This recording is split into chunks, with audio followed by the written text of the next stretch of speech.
Assalamualaikum warahmatullahi wabarakatuh. Kita berjumpa lagi dengan cerita Abu Nawas memindahkan istana raja.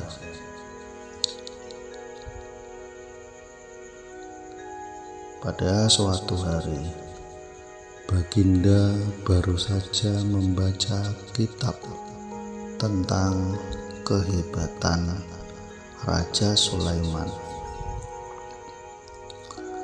yang mampu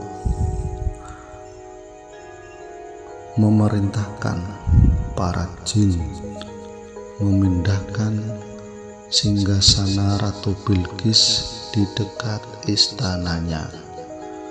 Baginda tiba-tiba merasa tertarik. Hatinya mulai tergelitik untuk melakukan hal yang sama. Mendadak beliau ingin istananya dipindahkan ke atas gunung agar bisa lebih leluasa menikmati pemandangan di sekitarnya. Dan bukanlah hal itu tidak mustahil bisa dilakukan, karena ada Abu Nawas yang amat cerdik di negerinya. Abu Nawas segera dipanggil untuk menghadap Baginda Raja Harun ar-Rasyid. Setelah Abu Nawas dihadapkan, Baginda bersabda, "Sanggupkah engkau memindahkan istanaku ke atas gunung agar aku lebih leluasa melihat negeriku?" tanya Baginda. Abu Nawas tidak langsung menjawab. Ia berpikir sejenak hingga keningnya berkerut. Tidak mungkin menolak perintah Baginda kecuali kalau memang ingin dihukum. Akhirnya Abu Nawas terpaksa menyanggupi proyek raksasa itu. Ada satu lagi permintaan dari Baginda. Pekerjaan itu harus selesai hanya dalam waktu sebulan. Abu Nawas pulang dengan hati masghul. Setiap malam ia hanya berteman dengan rembulan dan bintang-bintang.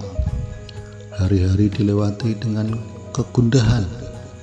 Tak ada hari yang lebih berat dalam hidup Abu Nawas kecuali hari-hari ini. Tetapi pada hari ke-9 ia tidak lagi merasa gundah.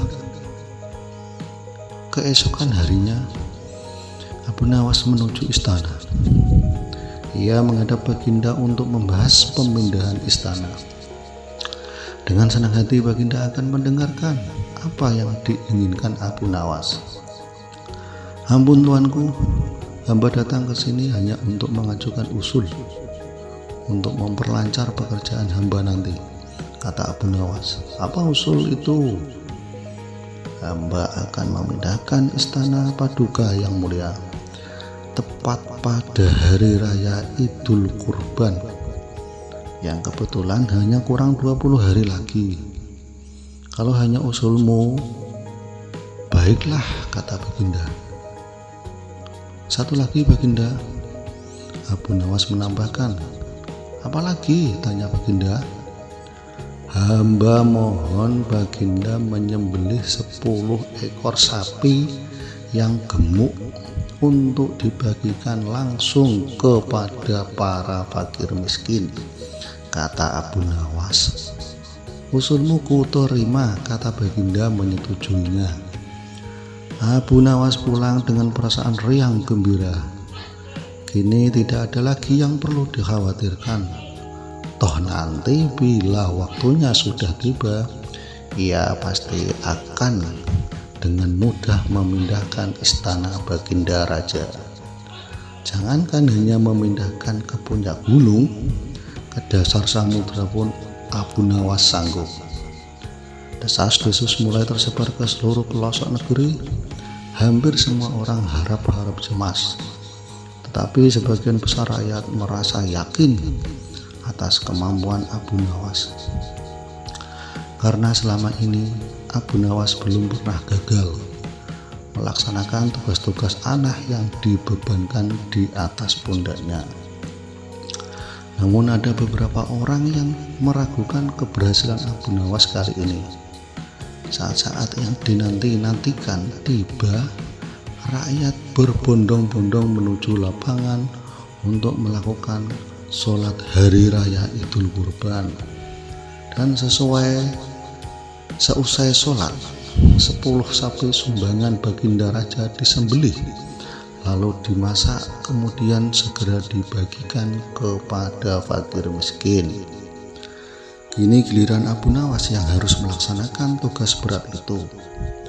Abu Nawas berjalan menuju istana diikuti oleh rakyat. Sesampai di depan istana, Abu Nawas bertanya kepada baginda raja, "Ampun tuanku yang mulia, apakah istana sudah tidak ada orangnya lagi?"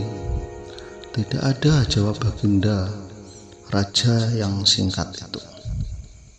Kemudian Abu Nawas berjalan beberapa langkah mendekati istana. Ia berdiri sambil memandang istana. Abu Nawas berdiri mematung seolah-olah ada yang ditunggu. Benar, baginda raja akhirnya tidak sabar.